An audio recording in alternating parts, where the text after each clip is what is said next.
Durante 2 décadas guardé silencio, no por miedo, sino porque lo vivido era demasiado grande para ponerlo en palabras. Hoy por primera vez he decidido hablar, y no lo hago para ganar fama, ni para reabrir heridas.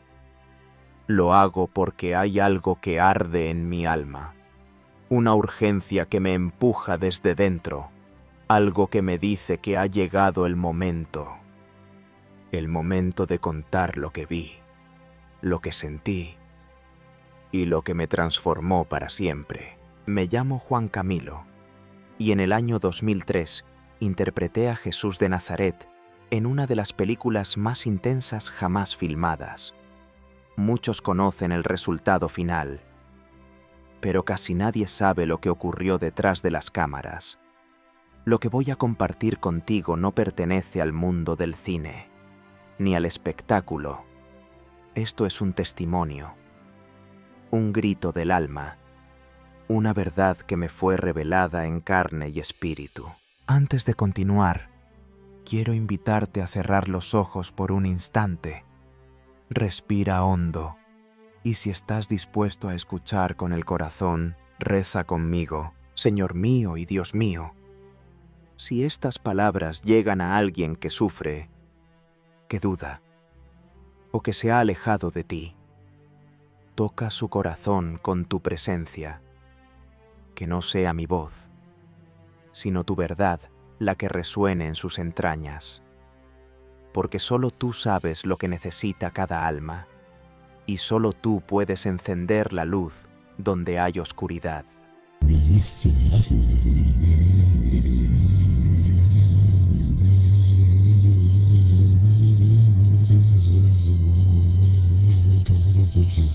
Lo que viví durante aquella filmación no fue una actuación, fue un viaje espiritual que atravesó mis huesos, mis pensamientos y hasta mis sueños.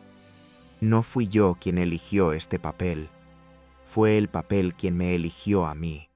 Desde el primer día, supe que algo invisible me observaba, algo sagrado, algo que me envolvía sin pedirme permiso, como si una fuerza superior me hubiera dicho: prepárate porque no hay vuelta atrás. No sé si tú crees en los milagros, pero yo sí los he vivido, y no en una iglesia ni en un altar, sino bajo la lluvia, en la tierra, en medio de un set de rodaje cubierto de polvo y silencio. Ahí donde nadie espera encontrar a Dios. Ahí fue donde Él se manifestó. Este testimonio no es para convencerte, es para despertar algo en ti, algo que quizá has enterrado, algo que aún late. Aunque el mundo te haya dicho que no sirve de nada creer, te invito a quedarte conmigo en este viaje, porque lo que estás a punto de escuchar no tiene explicación lógica, pero puede darle sentido a tu alma. Comenzamos. Todo comenzó con una llamada inesperada. Era Gabriel Herrera, un director conocido por su intensidad y su fe poco convencional. Me habló con voz grave, casi susurrando, como si ya supiera lo que estaba por suceder. Juan, necesito a alguien que no solo actúe, sino que comprenda el peso espiritual de lo que estamos por hacer. No me ofreció un papel. Me lanzó un desafío del alma. Recuerdo que sin saber por qué le dije que tenía 33 años y que mis iniciales eran JC. Hubo un silencio al otro lado de la línea. Gabriel no dijo nada. Colgó. Pensé que la oportunidad se había desvanecido, pero al día siguiente volvió a llamar. Esta vez su tono era distinto, más serio, más humano. Me advirtió: Juan, tal vez esta sea tu última película en la industria. Y lo dijo con tal firmeza que me heló la sangre. Yo respiré hondo y le respondí con lo que sentí brotar de lo más profundo. Todos tenemos una cruz, Gabriel. Yo no voy a dejar que la mía me aplaste. Ahí comenzó todo. No fue un casting tradicional. No hubo alfombra roja, ni contrato lujoso. Hubo silencio, oración y preparación como jamás imaginé. Gabriel no buscaba a un actor, buscaba un testigo, alguien dispuesto a entregarse por completo. Me envió materiales en arameo, hebreo y latín. Me dijo que si quería ser Jesús, debía pensar, respirar y orar como Él. Pasé semanas encerrado estudiando las palabras del Antiguo Testamento, llorando sin saber por qué, sintiendo una presencia que me miraba incluso cuando estaba solo. Las noches se volvieron largas y los días eternos. Cada versículo era como un espejo y cada oración una herida abierta que me hablaba de mis propias miserias. Pronto la preparación dejó de ser intelectual, se volvió física, emocional, sobrenatural. Comencé a tener acompañamiento espiritual. Un sacerdote venía al set durante las pausas, me daba la comunión, me escuchaba en confesión y me bendecía antes de grabar. No era solo por religión, era una necesidad, porque algo dentro de mí se estaba rompiendo y transformando al mismo tiempo. Gabriel insistía en que no actuáramos, que viviéramos, que cada escena fuera una plegaria, que cada lágrima fuera verdadera. Y lo fue, más de lo que imaginaba. Recuerdo la primera vez que puse los pies en Matera, Italia. Las calles empedradas, el silencio milenario y esa brisa seca que parecía traer voces del pasado. El equipo estaba tenso, pero también asombrado. Desde el primer día algo era distinto. Los técnicos hablaban en voz baja. Algunos soñaban con pasajes bíblicos que nunca habían leído. Una maquilladora me confesó que al verme a los ojos sintió que yo no estaba solo, que había algo o alguien más en mi mirada. Quien me mira con el corazón no verá un rostro, verá mi amor. Esa frase no la escuché con los oídos, la sentí, como si alguien la colocara dentro de mi pecho, y ahí supe que lo que estábamos haciendo no era una película, era un altar. Hubo momentos en los que olvidé que tenía cámaras delante, momentos donde el dolor no era fingido, donde el silencio pesaba más que los diálogos. Hubo una escena al pie de la cruz en la que permanecí colgado durante horas, con el frío penetrando mis huesos y el viento aullando entre las piedras. En ese instante no era Juan, no era un actor, era un hombre colgado entre el cielo y la tierra, con los brazos abiertos al dolor del mundo. Mi cuerpo comenzó a reaccionar, sudaba sangre, sentía punzadas inexplicables y una tristeza tan profunda que me hacía temblar. Los médicos del set lo atribuían al estrés, pero yo sabía que era algo más, una especie de comunión invisible con un sufrimiento que no me pertenecía, pero que me habitaba.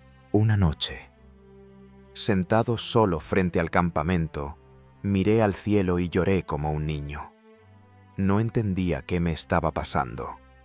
Solo supe que ya no podía volver atrás, que mi alma había sido marcada y que el precio no era solo artístico, era espiritual. Si quieres seguirme, tendrás que perderlo todo para encontrarlo todo en mí.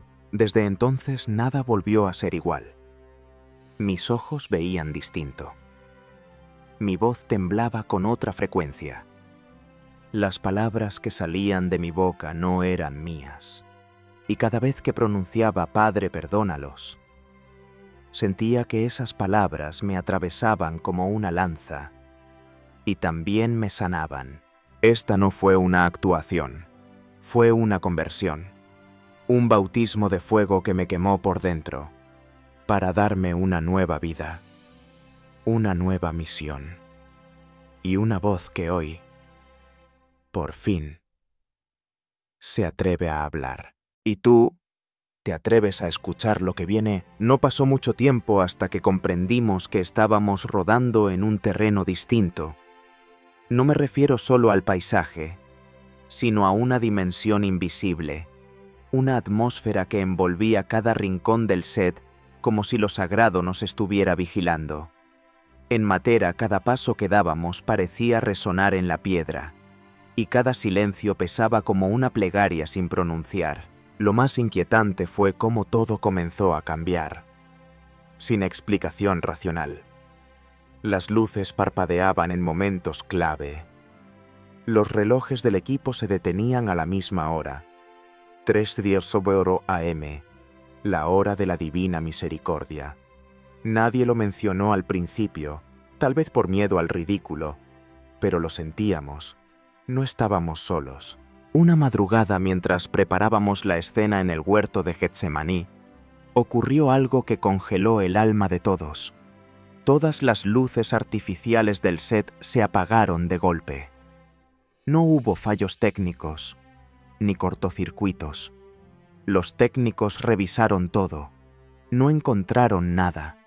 Un silencio espeso nos envolvió, y justo entonces algo emergió del suelo. No era fuego, ni reflejo. Era una luz suave, cálida, que parecía respirar desde la tierra misma. Me encontraba arrodillado entre los olivos milenarios, en plena agonía de Cristo, y de pronto esa luz me rodeó. No puedo describirla con precisión. No era de este mundo, no deslumbraba, pero te atravesaba el alma, como si todo tu ser se quedara desnudo ante una mirada invisible. Estoy en el dolor, pero también en la esperanza. Quien me busca con corazón sincero, me encuentra. 3-1. En ese momento, sentí una presencia a mi lado. No la vi, pero la reconocí. Era como si alguien me abrazara desde dentro, como si un amor inmenso me habitara. Las lágrimas comenzaron a brotar sin que yo las buscara, y el cuerpo me temblaba, no de frío, sino de algo más profundo de sobrecogimiento. Después, al revisar el audio de esa escena, los técnicos descubrieron algo escalofriante. En medio del silencio, los micrófonos habían captado susurros, en arameo, palabras antiguas que ninguno de nosotros había pronunciado. Un experto lingüista que analizaba las grabaciones identificó salmos completos recitados con precisión, pero en voces que no pertenecían a ningún miembro del equipo. Hubo quien quiso borrar esos archivos, quien prefirió guardar silencio, pero yo no podía, porque algo dentro de mí sabía que aquello era real, que estábamos siendo testigos de una manifestación. Un velo entre lo visible y lo eterno se estaba rasgando, y nos dejaba mirar por un instante lo que los ojos humanos no deberían ver. Lo más impactante fue lo que sucedió días después, mientras rodábamos en Jerusalén, en el Monte de los Olivos. Una tormenta repentina nos sorprendió. El viento se volvió violento, las cámaras fueron cubiertas, y yo permanecía bajo la lluvia, con los brazos abiertos, representando el momento de la entrega total. De repente, un rayo cayó a unos metros de distancia. La tierra tembló, el equipo gritó, y yo caí al suelo. Me habían alcanzado las chispas, pero no había heridas, ni quemaduras, solo una sensación eléctrica, intensa, como si algo me hubiera atravesado de parte a parte. Y entonces sucedió lo imposible. Durante unos segundos vi, pero no con los ojos, sino con el alma. Vi a la humanidad, no como la vemos nosotros, sino como la ve Dios. Vi el dolor, el abandono, las guerras, los niños solos, los corazones rotos, y también vi luz, Vi esperanza en lugares oscuros y perdón donde nadie lo pedía. Yo os he mirado siempre con amor, aun cuando me habéis olvidado. Caí de rodillas, llorando como nunca. No era miedo, era reverencia, una conciencia súbita de lo pequeño que soy y de lo inmenso que es Él. Desde aquel día, el equipo no volvió a ser el mismo.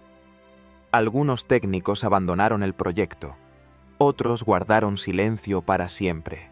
Nadie volvió a hablar con ligereza de una película sobre Jesús, porque sabían que estábamos tocando algo que nos superaba, algo que no se podía dirigir, ni producir, ni editar.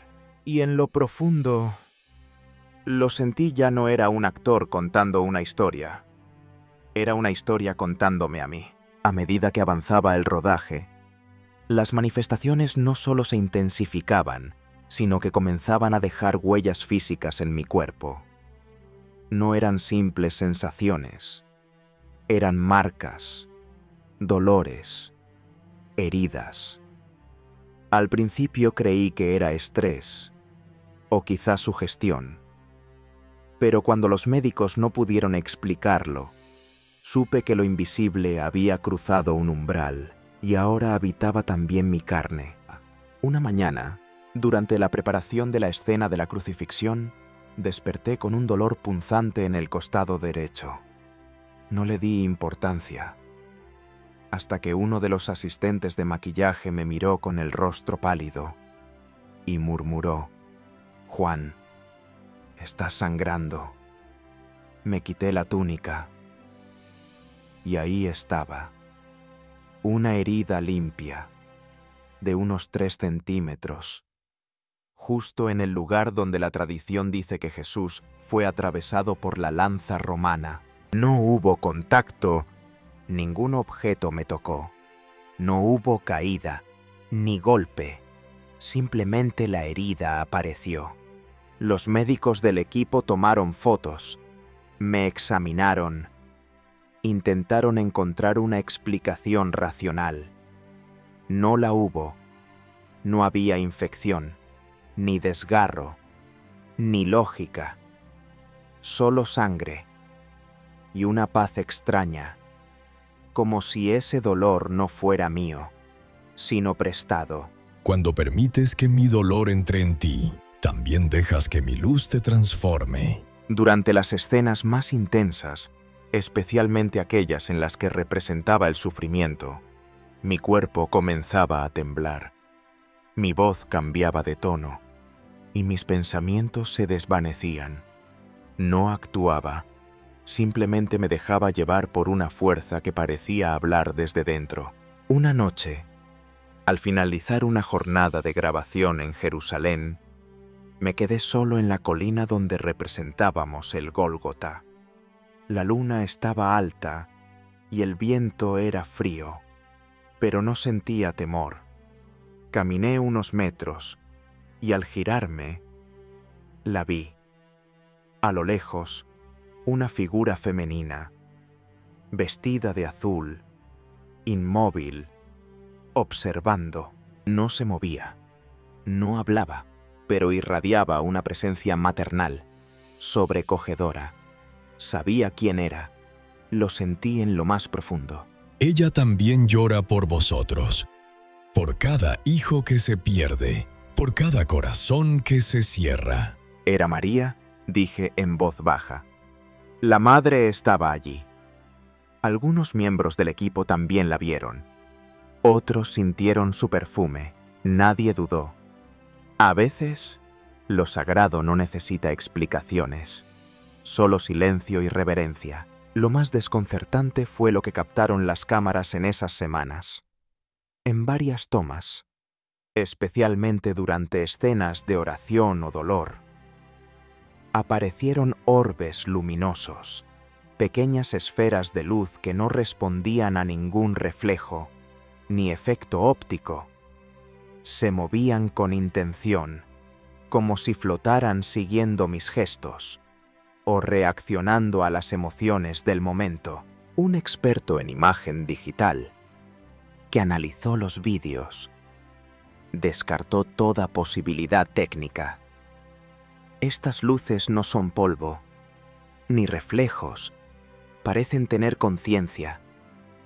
Nadie supo qué hacer con esa afirmación, pero para mí era claro. Lo invisible nos estaba observando y se dejaba ver solo cuando el alma estaba abierta, y entonces llegaron las visiones, no en sueños, sino en plena vigilia. Durante las pausas, mientras descansaba solo, cerraba los ojos y veía escenas que no estaban en el guión. Hombres llorando, niños pidiendo ayuda, cadenas rotas, fuego cayendo sobre ciudades y una voz que me hablaba sin palabras, directa al alma. Este mundo gime, no por falta de tecnología, sino por falta de amor. Lo comprendí entonces. No estábamos filmando solo una historia antigua. Estábamos recreando un grito eterno, un clamor que aún resuena en los rincones olvidados del mundo. El dolor de Cristo no quedó en el pasado. Se repite en cada ser humano que sufre, en cada niño abusado, en cada mujer abandonada, en cada anciano olvidado. Yo no podía seguir siendo el mismo, porque lo que habitaba en mí ya no me pertenecía. Era como si hubiera sido traspasado por algo más grande, más puro, más doloroso y más bello que todo lo que jamás imaginé. Y tú que estás escuchando, si alguna vez sentiste que el sufrimiento no era solo tuyo, si alguna vez lloraste sin saber por qué, tal vez ya comenzaste a ver lo que yo vi. Después de todo lo vivido, habría sido lógico pensar que mi carrera despegaría, que tras interpretar al Hijo de Dios, los proyectos llegarían como maná del cielo, que las puertas de Hollywood se abrirían de par en par. Pero ocurrió todo lo contrario, lo inesperado. Lo que nadie se atrevía a decir en voz alta, me convertí en alguien incómodo, en una figura peligrosa, en un recordatorio viviente de algo que la industria no quiere mirar lo sagrado. Me cancelaron, no públicamente, sino en silencio, de forma sutil, devastadora.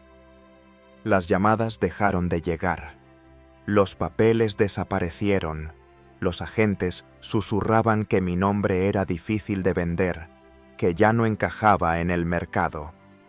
La razón nadie lo decía, pero todos la intuían. Ya no era Juan Camilo el actor, era el que había sido Jesús. Y eso les daba miedo. Me ofrecieron papeles secundarios, personajes sin alma, proyectos vacíos de sentido. Durante años me negué, no por arrogancia, sino por fidelidad. No podía volver a fingir, no después de haber vivido lo que viví. ¿Cómo pretender ser otro? Cuando aún llevaba la cruz en mi espalda, mi entorno también cambió. Algunos colegas se alejaron, otros me evitaban, incluso con los que tenía amistad. El trato ya no era el mismo. Me miraban como si ocultara algo, como si al mirarme demasiado tiempo, temieran ser confrontados con algo dentro de ellos mismos. Mi esposa fue testigo de todo. Ella vivió mi transformación desde dentro, en la intimidad de los días grises, de las noches eternas. Me decía que ya no dormía, que rezaba en sueños, que murmuraba salmos con lágrimas en los ojos. Muchas veces despertaba empapado en sudor, con una sensación extraña en el pecho, como si una presencia invisible aún habitara mi habitación. No estás solo en tus noches más oscuras. Yo duermo contigo, aunque no me veas. Durante un tiempo pensé que estaba perdiendo la razón, hasta que comprendí que no se trataba de locura, sino de revelación. Mi alma había sido tocada, herida y sanada al mismo tiempo, y esa herida seguía abierta, no para causarme dolor, sino para recordarme que aún estaba en misión. Recuerdo un momento particularmente revelador. Fue en una conferencia donde me invitaron a hablar sobre el proceso creativo. En lugar de eso, hablé sobre el sufrimiento redentor, sobre cómo cada escena de la crucifixión me había desarmado, quebrado y reconstruido desde dentro. Al terminar, el silencio en la sala fue total. No aplaudieron de inmediato, no porque no les gustara, sino porque algo se removió en sus entrañas. Una mujer se me acercó con lágrimas en los ojos. Me dijo: yo no venía a escuchar sobre Dios, pero ahora no puedo dejar de pensar en Él. Su mirada lo decía todo. No había escuchado una charla, había recibido una sacudida. A partir de entonces, supe que ya no era actor, era testigo. Fui invitado a comunidades religiosas, a cárceles, a hospitales, no para hablar de cine, sino para compartir lo que había aprendido entre sangre, clavos y silencio. En cada lugar donde hablaba, veía cómo algo se encendía en los corazones. No era yo, era Él hablando a través de mí. Cuando te callas, yo hablo. Cuando te entregas, yo actúo.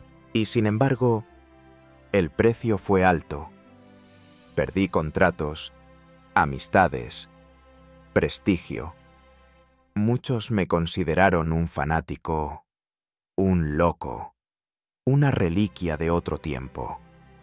Pero nada de eso me dolía tanto como ver cómo el mundo, poco a poco, se alejaba del amor. Vivimos rodeados de ruido, de pantallas, de consumo sin alma, mientras ignoramos el clamor silencioso de los inocentes, de los que nadie escucha, de los que sufren sin voz. Una noche, frente a un espejo, me miré largo rato. No reconocía del todo al hombre que tenía delante.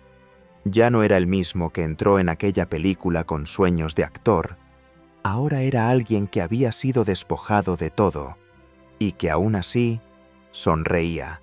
Porque aunque perdí muchas cosas, gané lo único que realmente importa sentido. El que pierde su vida por mí, la encontrará. Hoy sé que el rechazo de Hollywood fue una bendición disfrazada, porque me obligó a mirar más allá, a salir de los focos y entrar en el silencio, donde Dios habla más claro, porque me empujó a abrazar la cruz, no como símbolo de dolor, sino como camino de verdad. Y aunque el mundo no entienda lo que viví, aunque muchos se burlen o me ignoren, yo seguiré hablando, no por mí, sino por los que aún buscan, por los que lloran en secreto, por los que necesitan saber que hay un amor que no falla, que no abandona, que no exige perfección, solo apertura.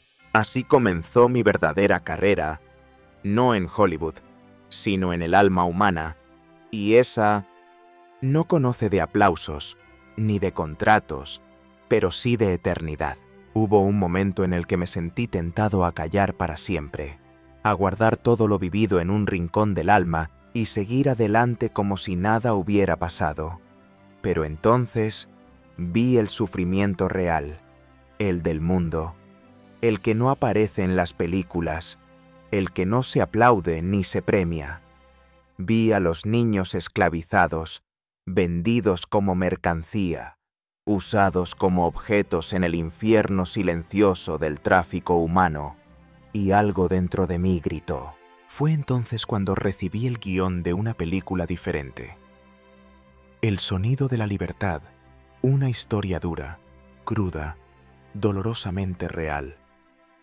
Trataba sobre la lucha contra el tráfico de menores, sobre un hombre que arriesgó todo por salvar a los más vulnerables. Mientras leía, las imágenes de mis visiones regresaban. Los rostros, las cadenas, las lágrimas, las manos pequeñas suplicando ayuda. Acepté el papel sin dudar, no porque quisiera actuar de nuevo, sino porque sabía que esta vez la misión no era artística, era profética. No iba a interpretar un personaje, iba a encarnar una denuncia, iba a prestar mi voz, mis ojos, mi alma, a aquellos que no podían hablar.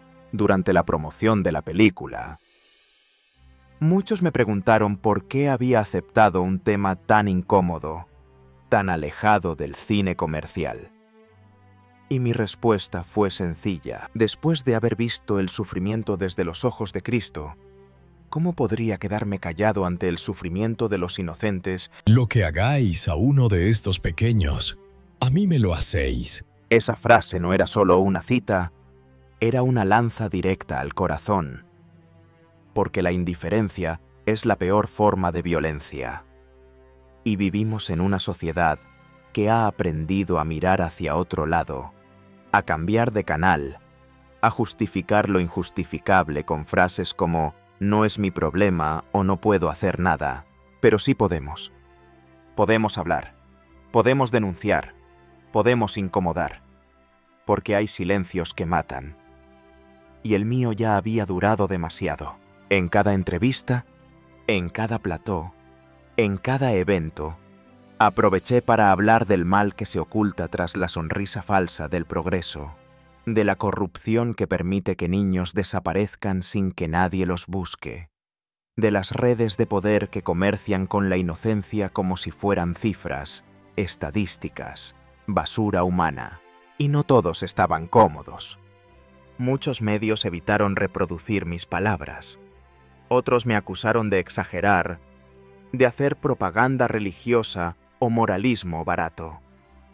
Pero yo no hablaba desde la moral, hablaba desde la herida, desde el grito de un niño al que nadie escuchó, desde los ojos de un Cristo crucificado en cada víctima. El dolor de mis hijos aún sube como incenso ante mí.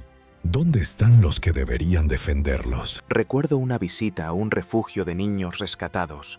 Uno de ellos no tendría más de 8 años. Me abrazó sin decir nada. Solo me miró. Sus ojos eran pozos oscuros, sin fondo. Y en ese instante, supe que no necesitaba actuar, ni hablar, solo estar, abrazar, llorar con él. Volví a casa roto. Me encerré en silencio durante días. Rezaba, pero las palabras no salían, solo lágrimas. Porque hay dolores que no se curan con discursos, ni con promesas, sino con presencia, con fidelidad, con compasión real. Quien acoge a uno de estos pequeños, acoge mi propio corazón herido. Desde entonces, mi vida ya no gira en torno a papeles o guiones. Mi agenda no se organiza según festivales o contratos. Vivo pendiente de una sola cosa, el susurro de la voz de Dios en medio del dolor del mundo. Y te digo esto a ti que escuchas, que tal vez sientes que no puedes hacer nada ante tanta oscuridad. No te lo creas. Eso es mentira. Porque incluso una chispa puede romper la noche. Denunciar, compartir, rezar, educar, escuchar, proteger, todo cuenta. Y cada gesto de luz, por pequeño que sea, es un golpe directo al rostro del mal. No estoy diciendo que todos deban dejarlo todo como yo, pero sí que nadie puede permanecer indiferente, porque el silencio de los buenos es la victoria de los crueles. Y si tú también has sentido esa inquietud, esa angustia al ver las injusticias del mundo, esa furia santa al saber que los inocentes son pisoteados, entonces tal vez el mismo fuego que me consume también ha comenzado a arder en ti. Y si es así, no lo apagues. El tiempo pasó, y con él llegaron nuevas preguntas, nuevos llamados, nuevas batallas interiores.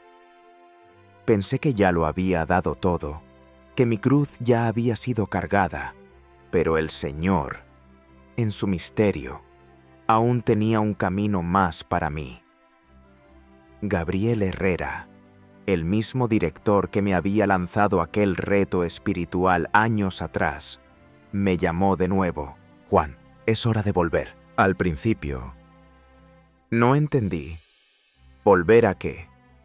A Hollywood, a actuar, a revivir lo que ya me había atravesado como una espada.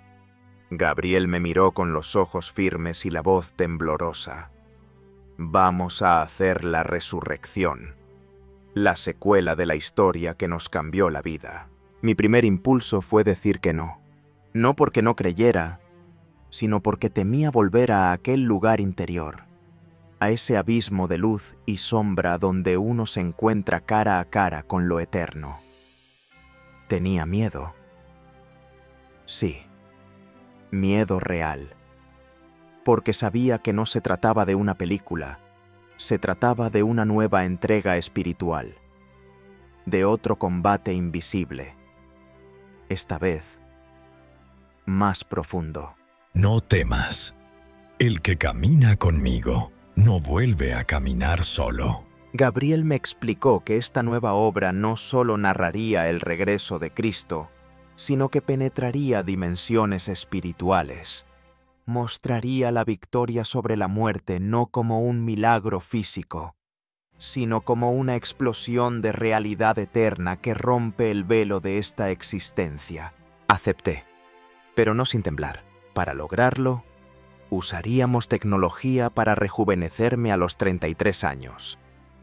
La edad sagrada. Pero el rejuvenecimiento real no estaría en los efectos digitales, sino en el alma. Y esa debía estar dispuesta a morir una vez más, para volver a nacer. Comencé la preparación. Esta vez, no con ansiedad, sino con reverencia. Sabía a lo que me enfrentaba. No era un guión, era un acto de obediencia. No era un personaje, era una entrega. Regresé a los lugares sagrados, a Jerusalén, al desierto, a los pasajes donde las piedras aún conservan el eco de los pasos del Hijo de Dios. Caminé descalzo, en silencio, orando. Me confesé cada semana, ayuné y recé por los que verían esta historia, porque no quería actuar para entretener. Quería ser canal para despertar almas dormidas. Estoy resucitado, pero muchos de mis hijos viven como si siguiera muerto. Durante los ensayos, sucedieron cosas extrañas otra vez. No tan evidentes como antes, pero igual de profundas. Un día, mientras leía en voz alta las palabras del resucitado, una de las cámaras comenzó a grabar sola. Nadie la había activado. El técnico juró que la batería estaba descargada, y sin embargo, grabó una sola frase, la que yo pronunciaba en ese instante: yo soy la resurrección y la vida. Nos miramos sin entender, pero en el fondo, sabíamos. Él estaba allí. Otra vez. Los días avanzaban, y con ellos, la certeza de que esta obra sería más que una continuación.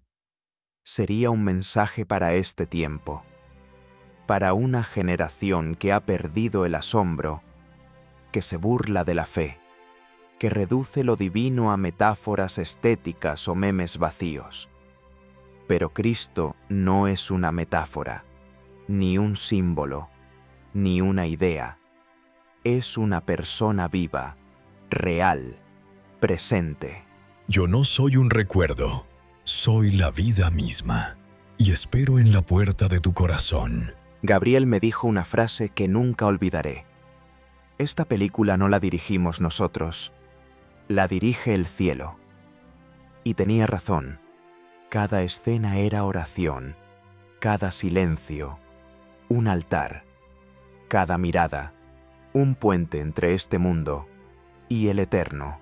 Volver a ponerme la túnica, volver a mirar al mundo con los ojos de aquel que venció la muerte, fue un privilegio, pero también una carga, no por lo que exigía físicamente, sino por lo que removía en el alma. Durante la escena en la que Cristo aparece a los discípulos, sentí un calor inexplicable en las manos. No era iluminación, no era efecto, era algo que quemaba suavemente, como si la compasión me brotara desde la piel.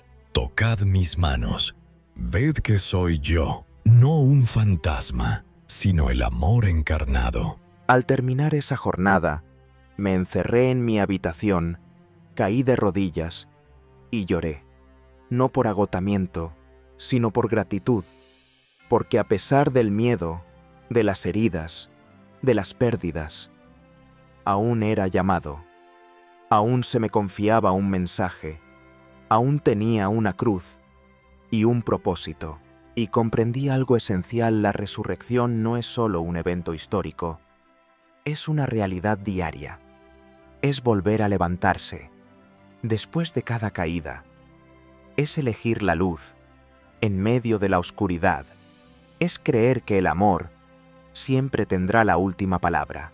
Y ahora, con todo mi ser, estoy listo para proclamarlo al mundo. Cristo vive. Y su victoria también puede ser la tuya. Si has llegado hasta aquí, no ha sido por casualidad. Lo que acabas de escuchar no es solo una historia, es un llamado, un susurro del cielo que busca despertarte, sacudirte, recordarte que tú también estás en medio de esta guerra espiritual, que no estás viendo este video por entretenimiento, sino porque hay una parte de ti que sabe que hay algo más, algo eterno, algo que arde en el alma y que el mundo ha intentado apagar. Levántate, despierta, porque el tiempo es ahora. Hoy, más que nunca, vivimos rodeados de ruido, de distracciones, de mentiras dulces que adormecen el corazón. Nos enseñan a huir del dolor, a buscar placer inmediato, a evitar las preguntas incómodas. Pero Cristo no vino a entretenernos, vino a salvarnos, a mostrarnos que el verdadero camino pasa por la cruz, pero termina en la vida eterna. Y ese camino también es para ti. No tienes que ser perfecto, ni tener todas las respuestas. Solo tienes que abrir el corazón, dar un paso, pequeño pero verdadero. Porque cuando tocas lo eterno, ya no puedes seguir viviendo como si todo fuera pasajero. Cuando miras el mundo desde los ojos del amor crucificado, todo cambia. Aunque el mundo te rechace, yo nunca te daré la espalda. Hoy te invito a ser parte de esta misión. No te quedes como espectador. Este canal no es solo un espacio para oír, es una comunidad de corazones despiertos, de almas que buscan, de voces que se unen para llevar luz a donde hay tinieblas. Por eso, suscríbete si esta historia tocó algo dentro de ti. Dale like si sientes que el mundo necesita escuchar esto. Deja tu comentario si alguna vez experimentaste la presencia de Dios en tu vida. Y comparte tu testimonio, porque nunca sabes a quién puedes ayudar con tu verdad. Y sobre todo, no calles tu fe. No escondas tu fuego. No niegues lo que ya sabes en lo más profundo de tu ser, que hay un Dios que te ama, que te busca y que está llamando a tu puerta. Si oyes mi voz, no endurezcas tu corazón.